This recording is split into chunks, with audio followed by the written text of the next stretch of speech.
Thank you everyone so much for joining us here today for our accessibility chat.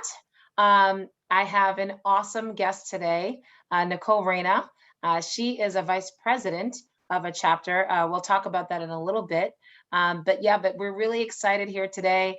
This is going to be an amazing conversation. We're going to talk about different accessibility for those who are differently abled.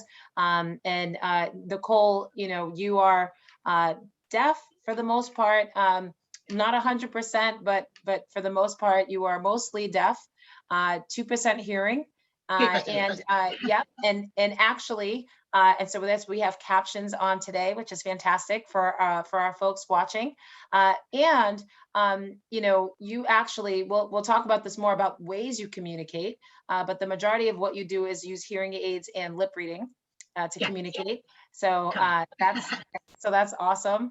And just really your story is really powerful. Of course, we have folks who are from so many different intersections, but you are a survivor of emotional and physical abuse, right, from home and school. As well, I want to offer trigger warnings. I apologize that I didn't give that before I said that. But of course, and then talking about mental illness. So I always find it fascinating with our guests that they're not just from one intersection, but there's multiple intersections. And so we're happy to have you here. You truly are amazing. And I can't wait for people to get to know you as well. And then of course you have an MBA as well. And so we're going to have you talk a little bit more about that in a minute. But right now, let me go to the next slide.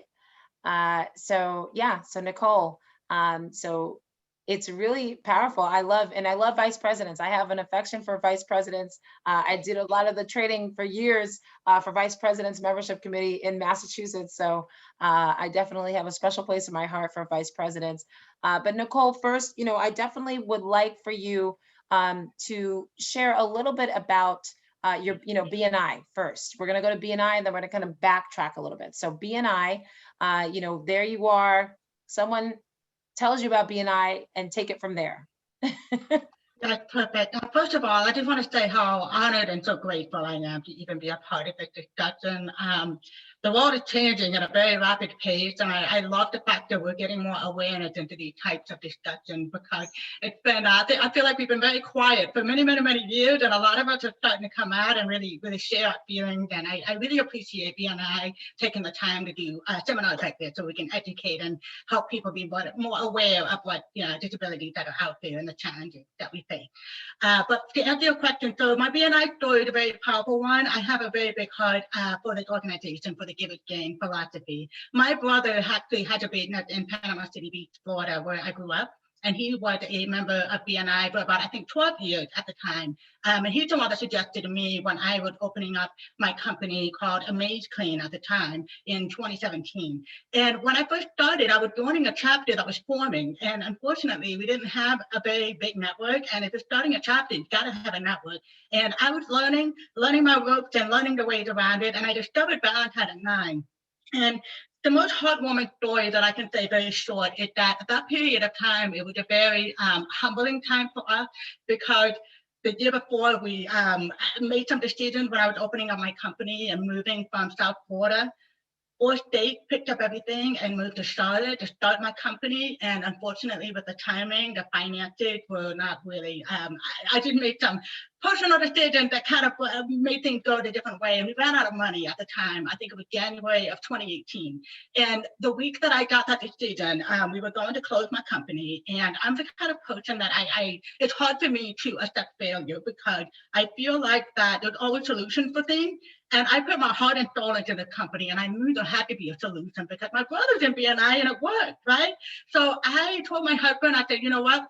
Someone asked me to substitute for Valentine at 9, and I was at a fork in the road where I could say, you know what, I'm done, I quit and move on. Or I can say, why not, and just have some fun. And that's what I did, because I was really heartbroken about the decision that we were making to close the company. So in defiance, I told my husband, I'm leaving, I'm going to this meeting, and I'm going to have fun, right? So I went to the Valentine at 9 meeting, and Rochelle Stewart was the president at the time, and so lovely in the way that she greeted me. And I really felt at home, and I felt my vibration start to rise and the hope come back.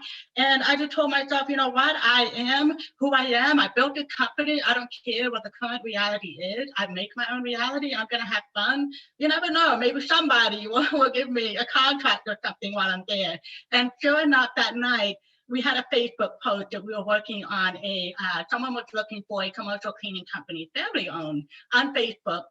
Lots of competition on there. But Valentine and I blew up the post that night, and we landed the contract 2 days later, saved my company. It was enough to feed my family for another month and keep things going. And ever since then, we have been growing and growing, and it's been a phenomenal, phenomenal experience. And I can't thank enough for BNI and what they've done for me and for everyone in general. It's a really great organization.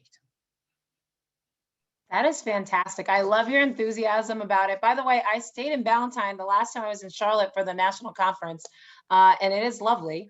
So yeah, I was like, this is pretty cool.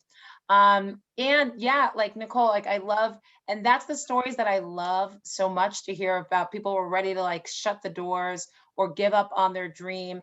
And then, BNI kind of turned it around, whatever it led to afterwards, but it's just gives you that hope.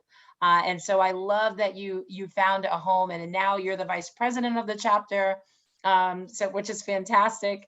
And so it seems that BNI has been working well. How was it, just coming in? Did you have any worry about your disability? Did you feel like it would impact their decision or the way they would engage with you, or was that kind of par for the course? Were you used to that being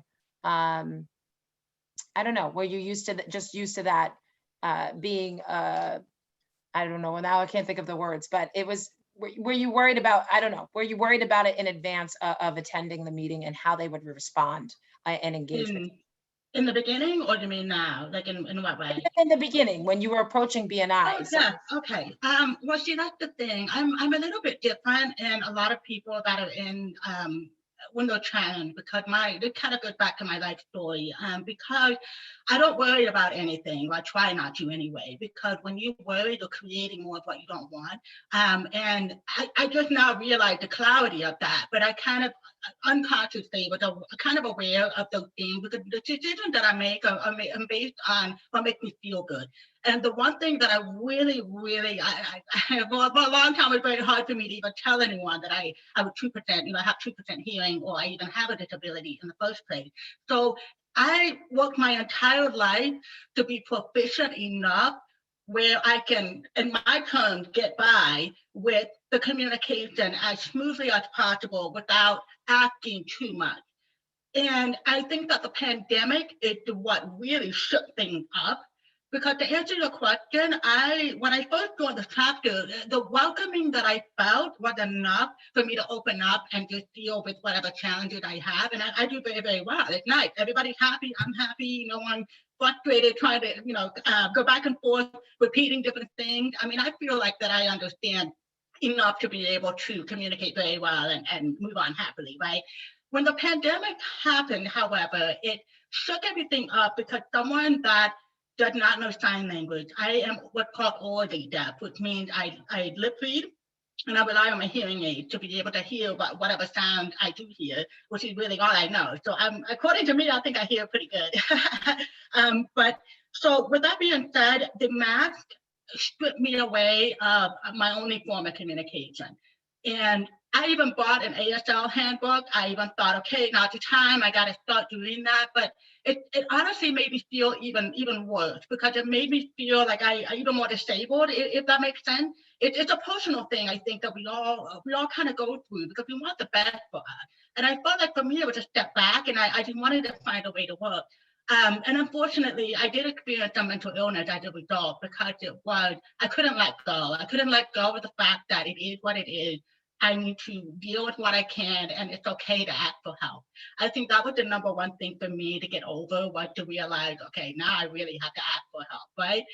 I've got my whole life dealing with it, not asking, and now it's in my face where, okay, I really do need to let people know, because it got to the point where people even forget I'm deaf. And for a while, that kind of upset me, because it makes me work harder, I think, when people don't really when they know that I'm hearing impaired, but they forget, sometimes they turn their heads, and it just makes it a little frustrating for me. But then when I change my perception, and I realized, oh my God, I have a superpower. This is actually really cool. Then I started to chill and I started to relax, and then everything got smoother.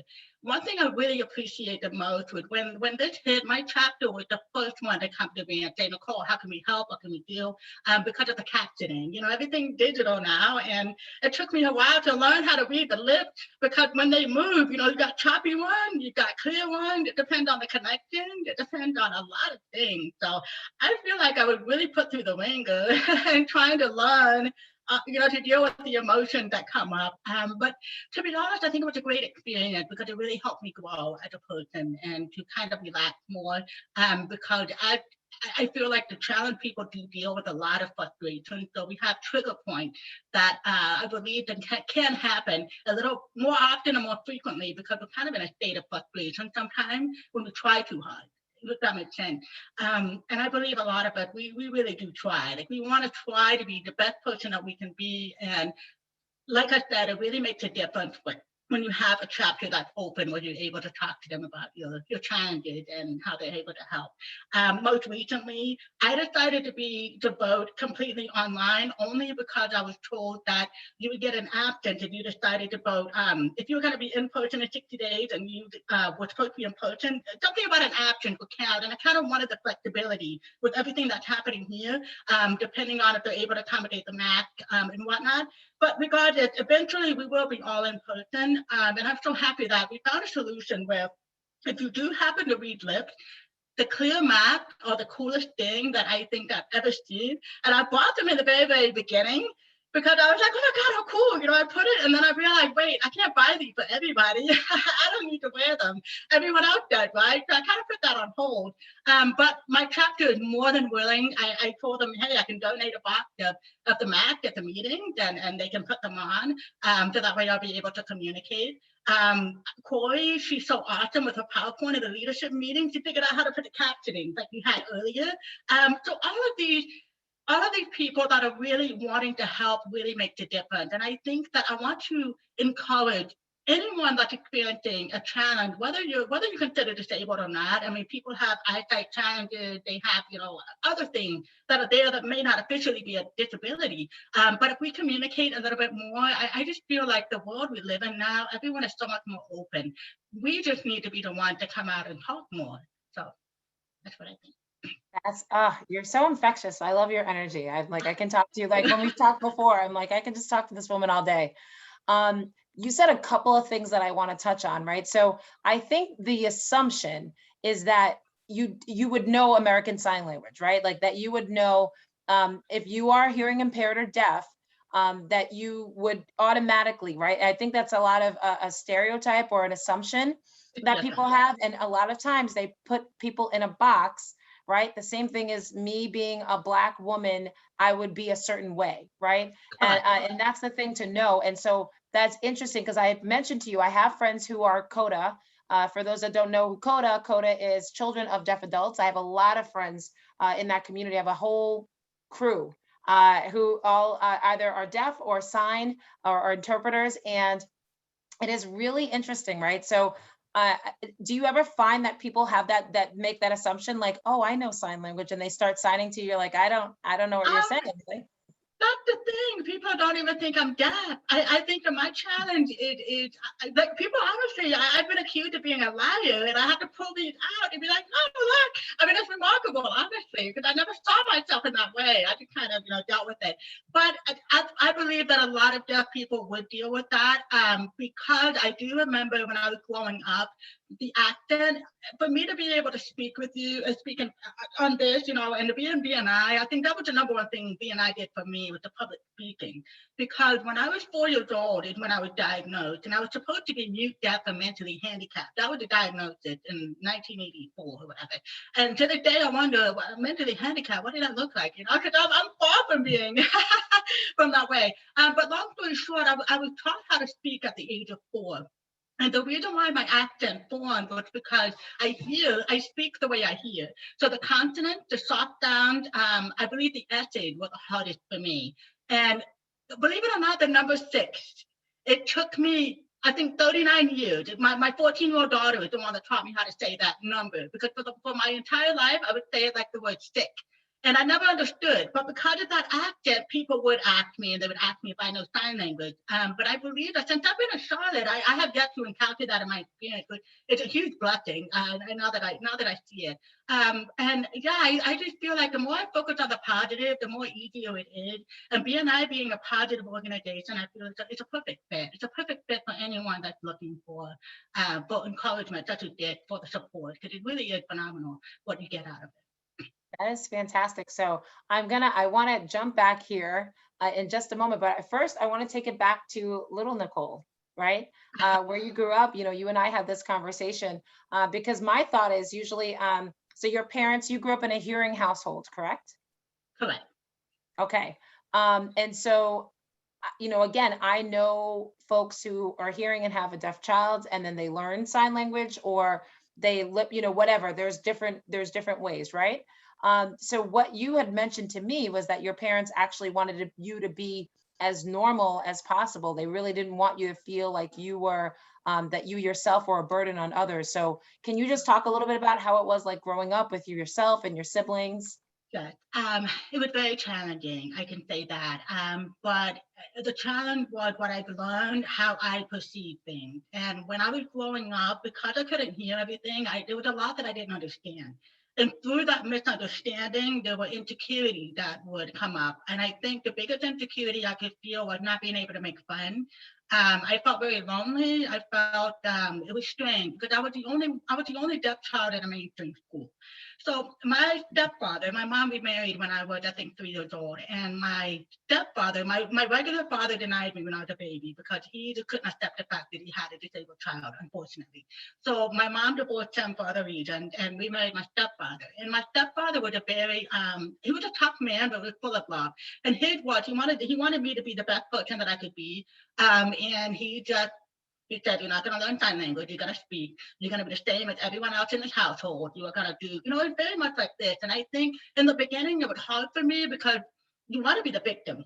That's the first natural response, is to be, you want to, because it's tough. It really is. And having a tough parent like that, I think for me, there were times where I didn't like him very much. I was like kind of upset, wanting to hide and all that. But I understand now. I understand why he did what he did, because in order for me to grow and be the person I am today, you have to go through what they call the contract experience. The ones that are very painful, the ones that are tough, the ones that make you really think, okay, how am I going to go through this? Because it really teaches you, about the mind and what you're thinking.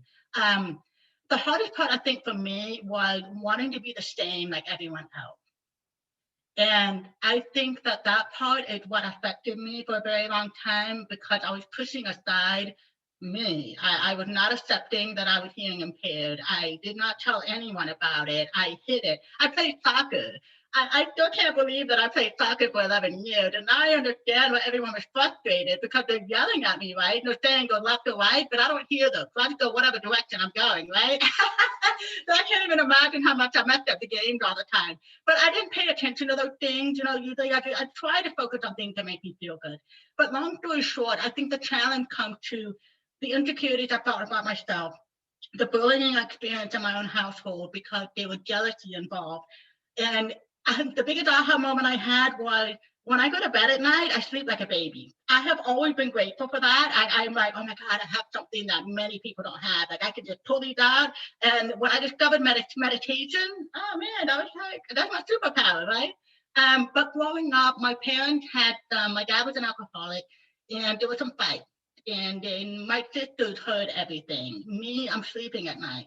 So to them, I'm the favorite child. To me, I have no clue. I don't know what's going on. But I think a lot of that resentment is what was surrounding me inside the house. And that's what it made very challenging for me to grow up and really make friends and find myself.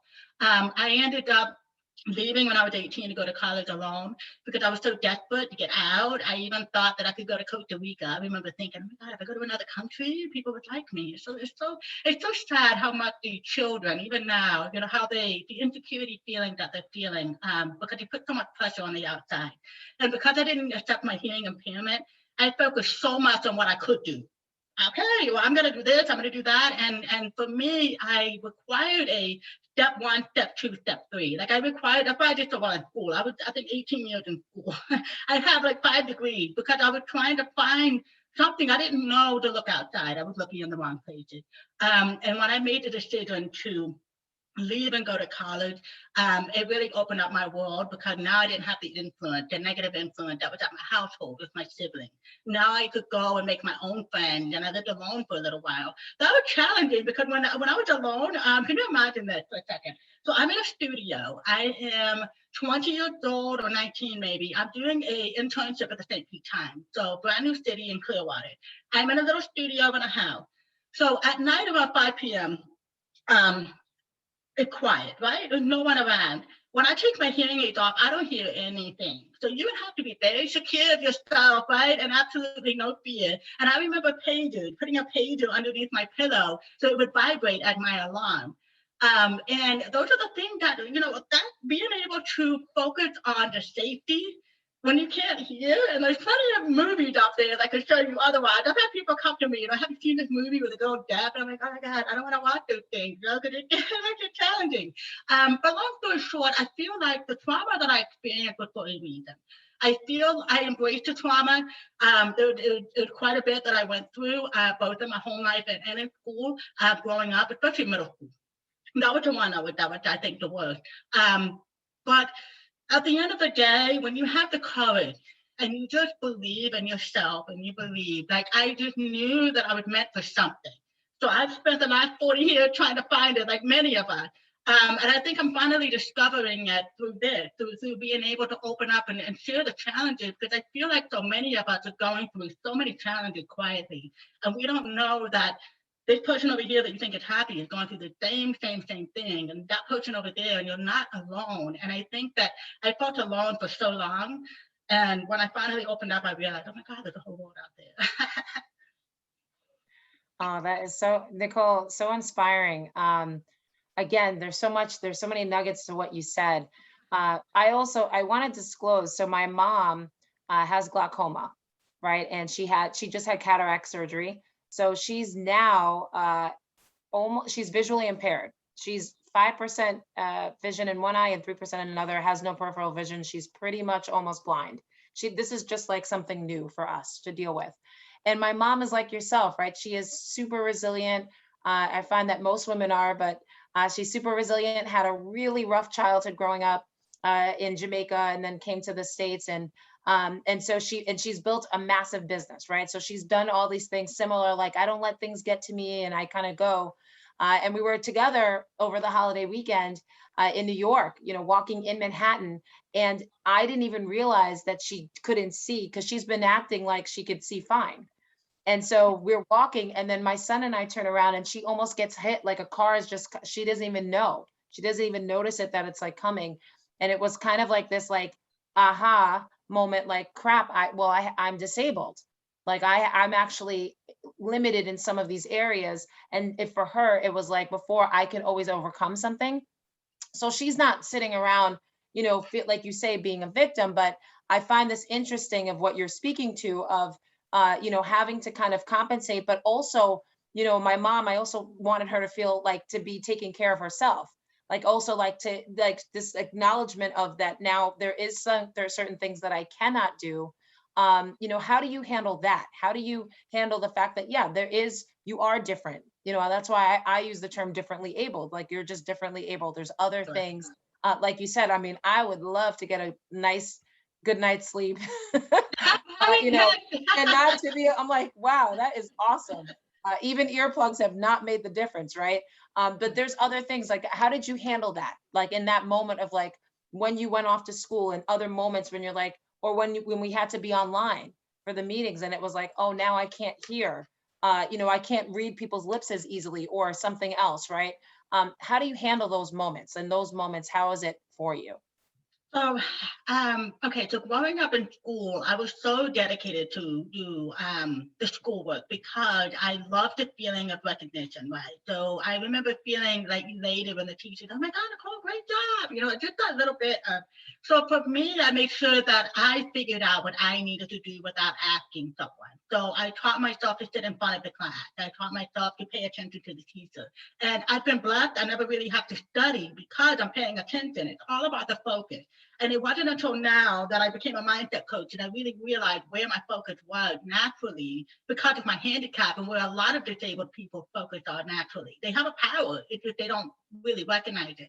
So for me, I was trying to find solutions on my own because I just innately, I felt like I could hear. I just needed like, for me, it's like, if you were to start speaking Japanese, I can hear the tone, I can hear, the vibrations that are coming out, but the words I don't understand, right? It will just be blah, blah, blah, like that.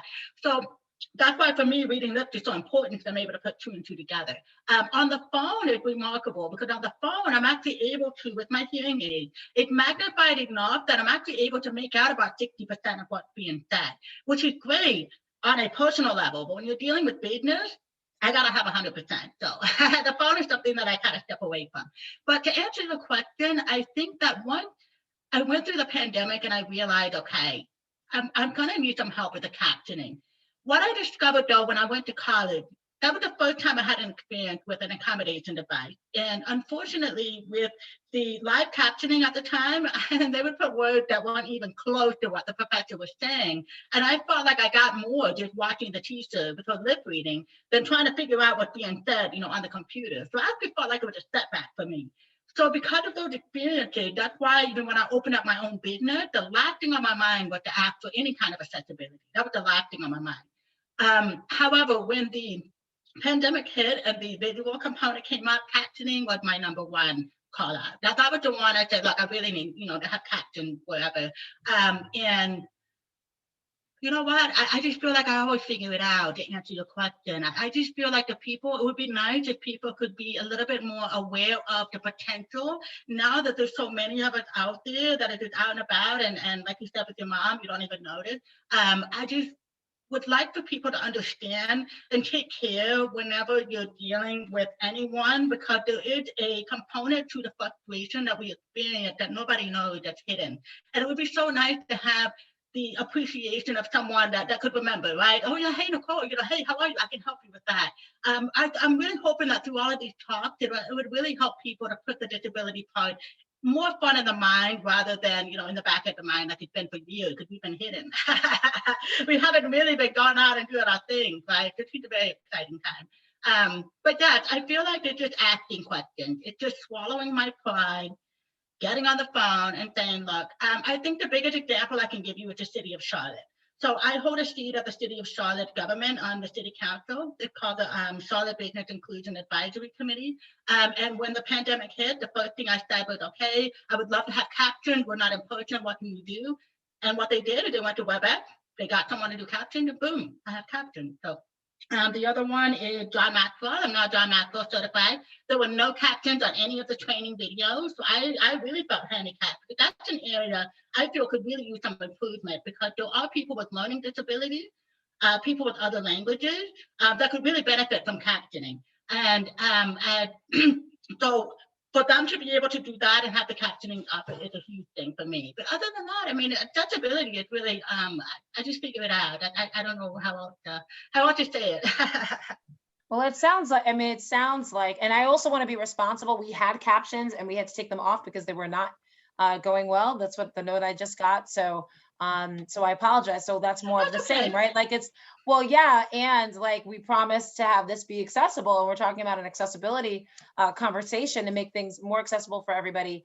And if the captions aren't working, again, I could just imagine like someone that does need them or is, because I assume have your own tools that you use for yourself, but and so that's interesting because I just wanted to point that out, that we had captions and we don't now. But it sounds like it's just really about being open with communication and just communicating what your needs are, right? And so now I want to ask you, like, it sounds like you have an awesome chapter, and it seems like most of the people you interact with, I would find it hard for people not to be welcoming to you. And we know that sometimes not everybody's super, friendly all the time, or even it's like a blind spot, right? They don't even know that it's there, like that, what they're doing or not providing. So what are some tools? What are some ways that we could help? And if anyone else has questions, please drop them in the Q&A. We're going to get to that in just a moment. But Nicole, yeah, I want to know, like, what are some ways that we can have things be more accessible for for folks like yourself that might be checking out a chapter, just the ways to have it be open for everyone? Well, I feel like the first thing it is with the president, it's establishing a relationship with your president and the communication. I think that's the number one most important part. I had to swallow my pride and ask, because if I never asked, nobody would ever know. And it's not anybody else's fault except for mine. So that would be the first step, I think. And I think that presidents need to be really open. It can be a scary topic, I think, for some people, because they don't want to offend. I think when you and I talked, I told you about the language. I'm still learning about the community because, I've hidden from it my entire life. So now I'm getting used to the language and whatever that. But yeah, I think it's just about that. It's just having an open mind and understanding that I'm very understanding. With the technical difficulties, whatever it is, I'm easy, and I'm sure all of us are too. But yeah, just that open channel between maybe even the VP and the president, whoever you feel comfortable with. But that I think would be the very first step, is to be open to it. I find that some organizations in the past, they say they're open to it, but then nothing happens. So it's really important to not only take the feedback, but make sure you do something with it. I mentioned earlier, like, for example, John Maxwell that I was telling you, they literally had captions up and running. It was just a feature to turn on. That's all it was. They thought that they were going to have to pay a lot of money, for these. And there's so much technology out there that you just need to just be aware that there's a component there to turn on the caption, because there may be someone that could use it. And you know what? I have one thing I'd like to say, because I'm actually putting this in a TED Talk in my future regarding the captioning. And some people have told me that it's annoying sometimes. When you go to the airport, they have captions on the TV. But my daughters, when one of the fears that I had when I had children was, is my daughter going to be, hearing impaired? Is it going to translate to my kids? And I've been so fortunate that they're perfectly healthy children, and way smarter than I could ever be. That's how it happened, right? But long story short, my daughter she started reading novels, I believe, at 6 years old or 7 years old. Straight up thick novels. And I used to question, because I'm a pretty good mom, but I wasn't consistent, unfortunately, in reading to them in bed, right? I would give them tools or whatever it is to learn. But I noticed that for her to be that proficient of a reader before you even go to school, how does she do that? What is it? And she said something to me that resonated with me my entire life. And she said, Mom, I've been reading since I was a baby. And I said, what do you mean since you were a baby? She's like, ever since I remember seeing the TV, you've had words on there. And I'm like, oh my God, I wonder if we can cure illiteracy. You just put words in front of a baby's face and they pick it up and they can read. And I'm like, oh my God, this is phenomenal. It's a really big aha moment. Yes, that's something from my disability, because my father refused to turn on captions when I was growing up. So I actually did a lot of binge watching when I was married with my husband, because he allowed me to put on captions. So I'm like, okay, we're going to leave the captions on. And I watched so many movies, and I'm like, oh my God, now I understand the movie. For a long time, like, for example, the Blair Witch Project, that was one where everyone's running around. I'm like, it's got to be the stupidest movie I've ever seen, right? But when they put the caption, then you realize. So yeah, it was it was exciting. And it was an aha moment, because I imagine all of these challenges that us with people with disabilities that go through, we all have a story to share. And for me to have that realization of an impact that I have with my own children, and how much of an even larger impact we can make, it's really amazing if you think about it. Some of the things that can happen when all you have to do is change your perception. So I just wanted to share that. No, that's fantastic. That is fantastic, Nicole. That's so fun. And Blair Witch, I mean, I don't know if either way, it wasn't that great, in my opinion. Yeah, no, but that's brilliant that you said that about, like, the captions being on. So it was like, oh yeah, like, it was just matching them up with that is fantastic. That is brilliant. That is brilliant. That was like, that just kind of hit me in the face. Yeah. So, so this is good to know. And I know someone recently who has now is has had acquired, or I should say has had an accident, and now is having physical limitations now, and their chapter is going back in person like next week, right? You know, so these are some of the things. So I'm so curious. That's why I asked you. I mean, and again, it sounds like you have a fantastic connection with your group. So it sounds like having that president, but maybe from the president's perspective, having them be aware, right? And being open, you know, having them be aware of what is going on. Like, are we available? Like if someone walks in with whatever, you know, at different abilities or different backgrounds, like, are we able to accommodate them, right? And I think your chapter now, right, because you are in the chapter, they're aware of it, and so they may think about that because it's there, right? Representation, as we've seen, really matters. Is there anything else that you can think of? So obviously some folks on the leadership team, because of course, when someone goes to a meeting, they look at the president and the VP and they're like, they're the people that are leading this meeting, right? Obviously visitor hosts too. I mean, I'm sure visitor hosts, there's a way, would you have anything to offer of how visitor hosts can be really welcoming to prospective new members and prospective visitors and new members? It's just a matter of being aware. You know, you're communicating with them. If you notice that there's a difficulty, then that should be a sign right there that you should kind of take a step back. Hey, is there anything that we can do to kind of help you be more comfortable and things like that? Sometimes I found that for myself, when I run into a challenge, they don't notice that cue because they're not aware. They're in their own mindset or whatever. So sometimes that would really help, I think, especially a visitor coordinator, because you really need to be aware of the people that are coming in. You know, be aware of someone that may be kind of apprehensive. You know, because they're nervous about the meeting. So you're also noticing someone that may be apprehensive for other reasons, and you want to make sure you leave them at ease. Hey, is there anything that we can do for you that you might need? I can't remember, and I apologize for that. To be honest, never really looked on the application. I'm sure it doesn't mention in there if you have accommodation. It does, doesn't it? That if you need accommodation to give you an area, perfect. That would be the first place to start, I think. So the minute that you see that, you be prepared for that customer to come. I mean, for the business owner to come in, and you already prepared for whatever situation that they may have, because they would give you that information in the beginning. Naturally, you don't want to make someone feel handicapped. That's the first advice I can give you. Because for me, for example, it I don't want to say annoying, but it doesn't really feel good when someone's slowing down on purpose, or if they are trying to talk loud. You know, I'm like, that's why I have hearing aids. It's amplified just fine. You know, you don't need to do that. You let go hard. That's the thing too. I would like to let everyone know is that I understand the intentions are always pure. People just don't know, you know, and it just, we all understand that. So all we want is just a little bit of effort from everyone's part and more open-mindedness. So like, for example, wheelchair accessibility, that would be the first thing in this situation. Now, if I was the president, I would look at where the meeting is and say, okay, is there accessibility for to accommodate this person? And if there's not, you're gonna have to find another place. That's just how I feel about it, because you gotta make sure that everyone is included, no matter what the challenge. Because I feel like we run away from these challenges for convenient reasons for way too long, and I feel like we need to start from now and just open the door. It's only one change, and once it's set, you're set. You know how now you're welcoming anyone with wheelchairs and anyone with disabilities, right? It's just that first step.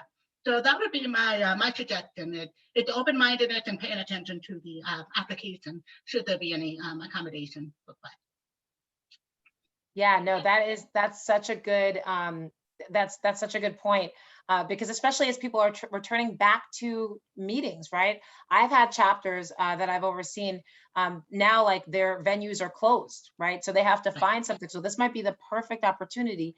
You haven't been meeting for the past 15 months anyway.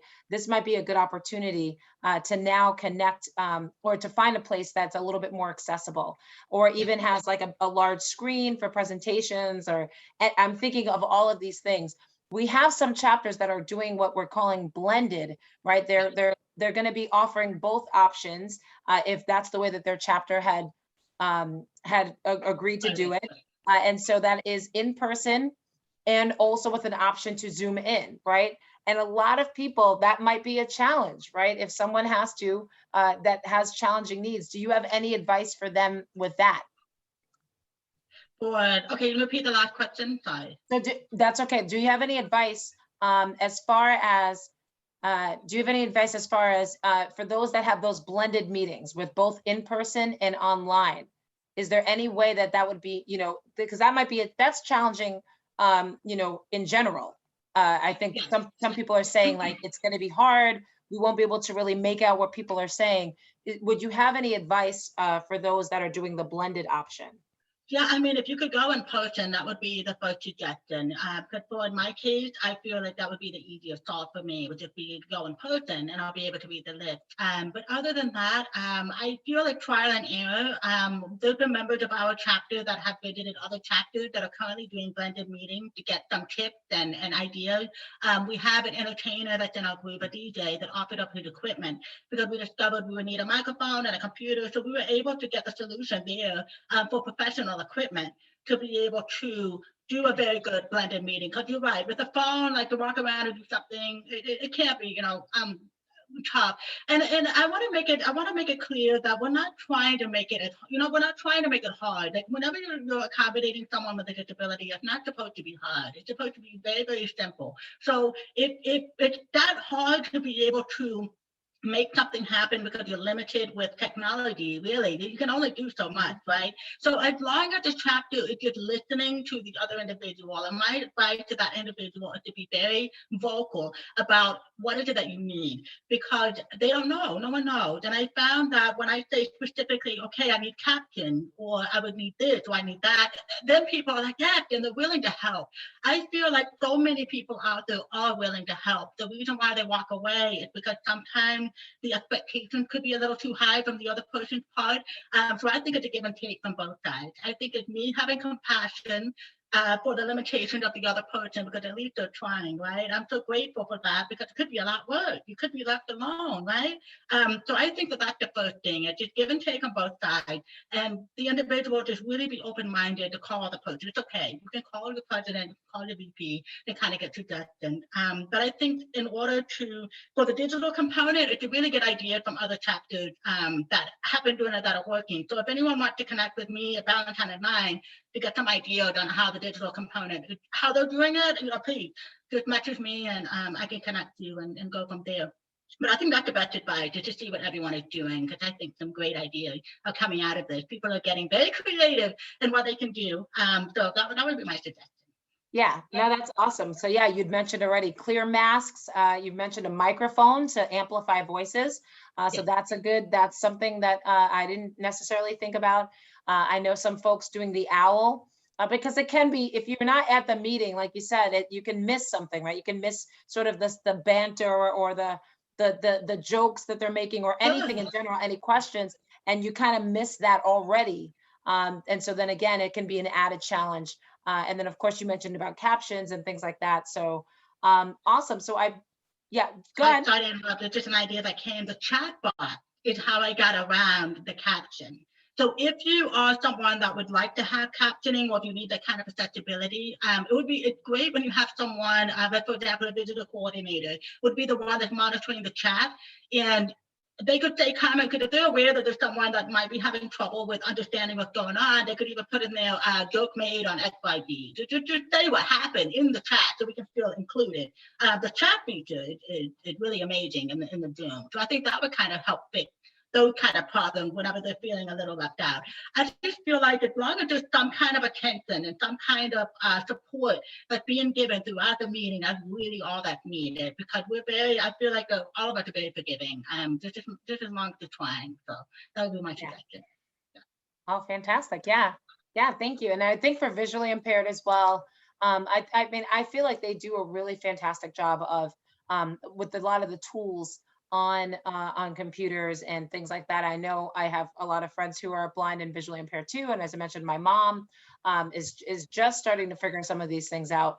But I know that there's other ways, like, screen readers and things like that. So I would say, again, a lot of times if they're putting content in with words and able to read the screen, it probably would be easier for those. Yes. Yeah. Sure. Awesome.